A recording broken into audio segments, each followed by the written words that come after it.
acto de compasión u homicidio. La eutanasia ha generado y sigue generando controversia alrededor de todo el mundo. Y más allá de la opinión que tengamos al respecto, nos obliga a reflexionar sobre la dignidad, el dolor, la muerte, el derecho a la vida y el derecho a elegir. En este episodio hablamos con el doctor Oscar Mateo para entender los aspectos éticos, legales y humanos de esta práctica. Acordate de darle like y suscribirte al canal. ¿Qué es la eutanasia, Oscar? Bueno, mira, la eutanasia es una intervención deliberada para quitar la vida. Cuando un paciente en una etapa de enfermedad avanzada, que ya no tiene un tratamiento curativo y el sufrimiento lo lleva a pensar que la solución es la muerte, pide la eutanasia. La condición fundamental para que se pueda aplicar es que la enfermedad sea terminal, o en qué otras situaciones puede también solicitarse la eutanasia.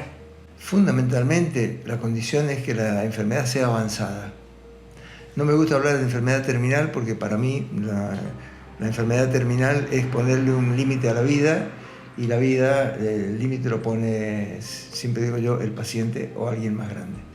Entonces, enfermedad avanzada que no tiene una cura y que el paciente está en un padecimiento permanente y sufrimiento porque no le pueden calmar los dolores o porque no tiene un tratamiento determinado, adecuado, ese paciente puede solicitar la eutanasia.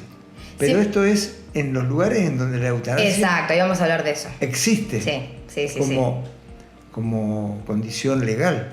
Porque en Argentina es una práctica completamente ilegal. Totalmente. Es más, te digo que no se considera el pensamiento de la eutanasia en Argentina. El acompañamiento del paciente pasa por muchas etapas. Entre ellas la fundamental es acompañar a la calidad de vida. Sí. Y la calidad de vida pasa por no tener dolor y sufrimiento, que son dos cosas totalmente diferentes. Oscar, ¿quién pide la eutanasia? ¿Es siempre el paciente, o en el caso de que el paciente esté incapacitado por alguna u otra razón o no completamente consciente, pueden los familiares solicitarla? Hablando obvio de los países en los que es legal, no en Argentina. Sí, la condición primordial es que el paciente esté consciente, pero cuando está inconsciente, como vos decís, lo puede tomar un tercero o el que legalmente lo esté representando en ese momento. Y eso porque ya el paciente en algún momento lo dijo, bueno, en caso de a mí me gustaría esto, o puede decidirlo igual el tercero sin haber tenido comunicado previo del paciente. Cuando se llega a esta etapa, el paciente generalmente deja constancia por escrito de qué es lo que quiere hacer o no. Perfecto. Cuando él no esté en condiciones de poder hablar, por ejemplo, o decidir. Entonces ese tercero asume la responsabilidad legal para tomar decisiones. Entonces seguramente que eso siempre se habla previamente con el paciente. ¿En algún momento puede ser el médico el que lo decida? No. ¿Puede sugerirlo? Normalmente eso puede sugerirlo, pero la decisión final le corresponde fundamentalmente desde lo legal al tercero que representa el paciente. ¿Cuáles son por ahí los argumentos de quienes están en contra de la eutanasia y cuáles son los argumentos de quienes están a favor? ¿Problemas de visión? ¿Fatiga visual? ¿Dificultad para enfocar? Con la más avanzada tecnología, Dr. Facundo Carrizo ofrece servicio profesional adaptado a tus necesidades. Obras sociales, particulares y PAMI. Turnos al 2625 63 60 36. Dr. Facundo Carrizo, oftalmólogo. Bernardo de Irigoyen 154. Los que defienden es fundamentalmente porque consideran de que debe evitarse todo sufrimiento en el paciente. ¿Y está mal pensar así? No está mal pensar, pero hay otra posibilidad más, que es evitar el sufrimiento sin necesidad de provocar la muerte. Sí. Eso no se tiene en cuenta, porque se va a pensar en la muerte si hay un montón de etapas previas que le puedes calmar dolor y sufrimiento. Inclusive acompañar al paciente en esta etapa de la vida, que es el paso de la vida a la muerte. ¿Y quienes están en contra, qué argumentos utilizan? Fundamentalmente no quitar la vida. Como derecho fundamental del ser humano. Como derecho del ser humano, pero el paciente, si vos lo ves desde la perspectiva del que está de acuerdo, el que toma el derecho final es el paciente. Claro. O sea, el que decide finalmente. Por eso te digo, yo no estoy rotundamente en negar absolutamente la eutanasia.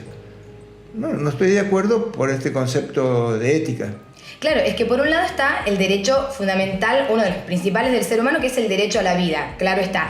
Y la eutanasia sería una violación a ese derecho. Y por otro lado está el derecho a la autonomía, el derecho a la libertad, a poder elegir. Entonces es como que ¿hasta dónde, hasta cuándo se extiende, se prolonga esa vida? ¿Cuál es el límite? Es bastante complejo. Sí, yo creo que te vuelvo a repetir. Pasa más bien por una cuestión de ética, de bioética, que tomar la decisión o no de quitar la vida a un paciente. Sí. Entonces, desde esa perspectiva, yo estoy absolutamente convencido de que tenemos que trabajar previamente a eso otros aspectos. Calmar dolores, calmar sufrimiento, calmar la ansiedad del paciente, acompañar, que es lo fundamental en esa etapa. Eso estamos hablando básicamente de cuidados paliativos. Bueno, cuidado paliativo o cuando en esos estadios, ¿qué es lo que se hace? Cuidados paliativos es mucho más que calmar dolor o acompañar. Los cuidados paliativos, si los definimos, es como calmar todo síntoma que el paciente con una enfermedad avanzada, oncológica o no oncológica. Claro, puede ser de cualquier otro tipo. Una involución senil, por ejemplo, también requiere de cuidados paliativos. Exacto. Y no es oncológica. Le ayudan al paciente a tener mejor calidad de vida. Pero esto pasa paciente y familia, porque el cuidado paliativo también pasa por el acompañamiento familiar. Entonces ayuda a que el paciente esté con mejor calidad de vida y la familia no esté tan agobiada por lo que están viviendo en ese momento.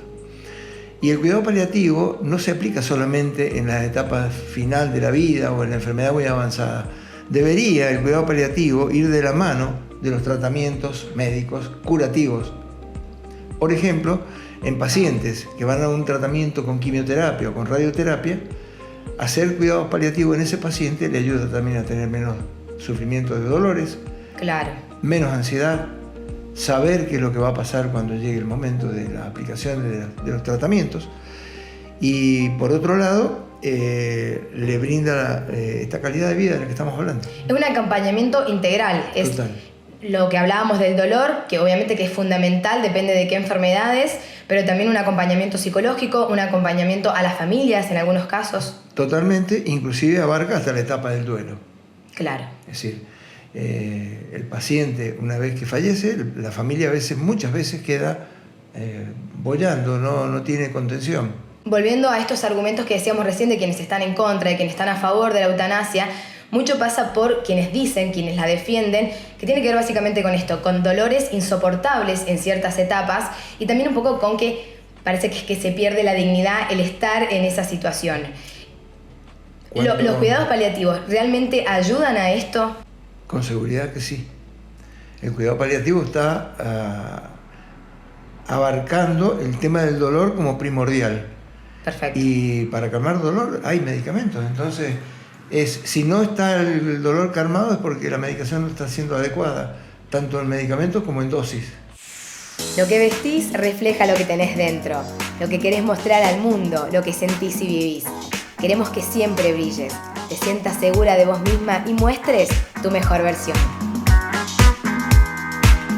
Celebra tu esencia, vestite de vos, vestite en mora.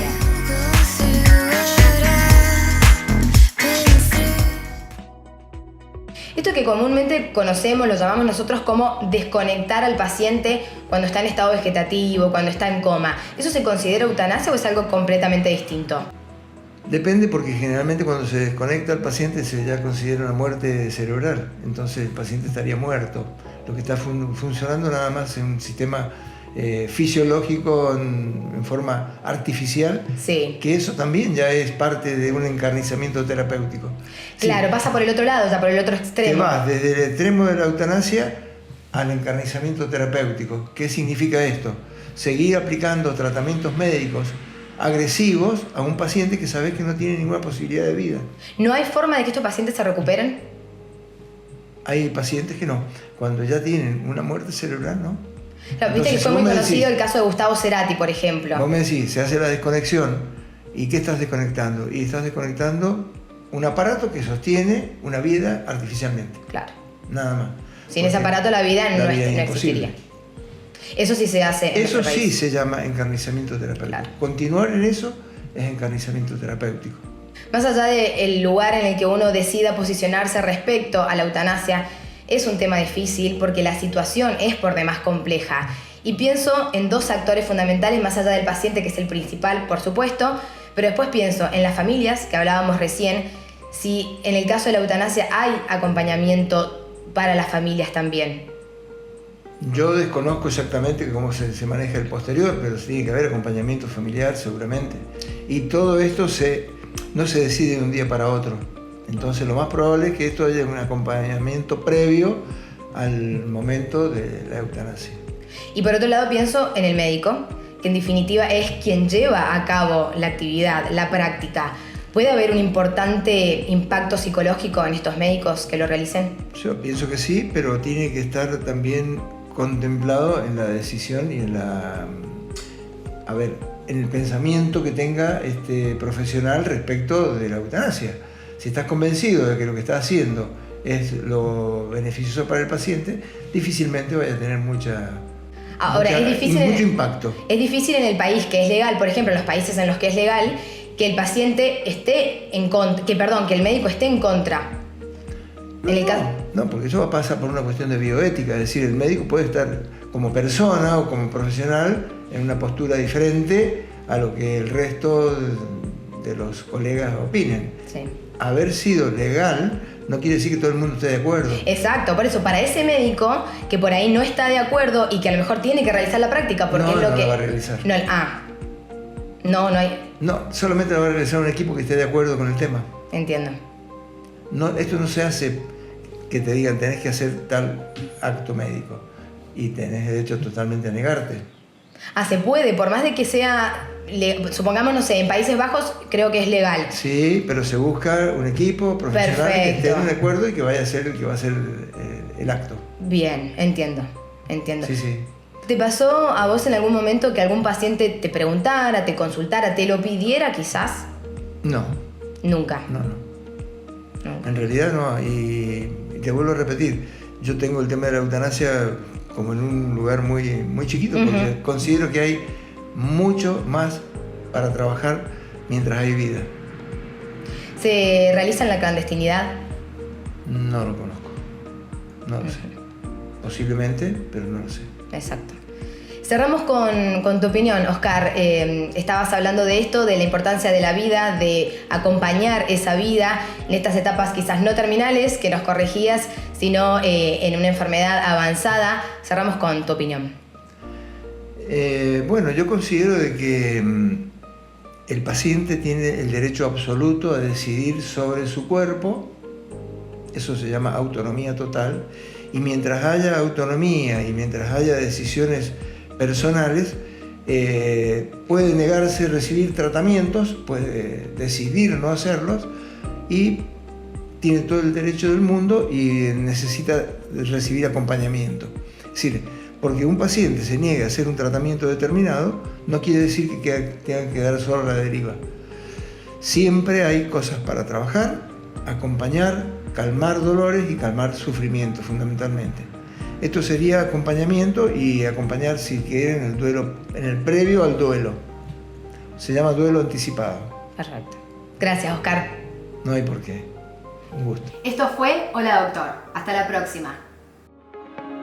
Con más de 50 años de experiencia, ofrecemos atención médica de calidad con un equipo de especialistas comprometidos con tu bienestar. Servicio de guardia, ginecología, pediatría, cirugía, ecografía, tratamiento del dolor y mucho más. Policlínico Atuel. La respuesta en salud. La respuesta en salud.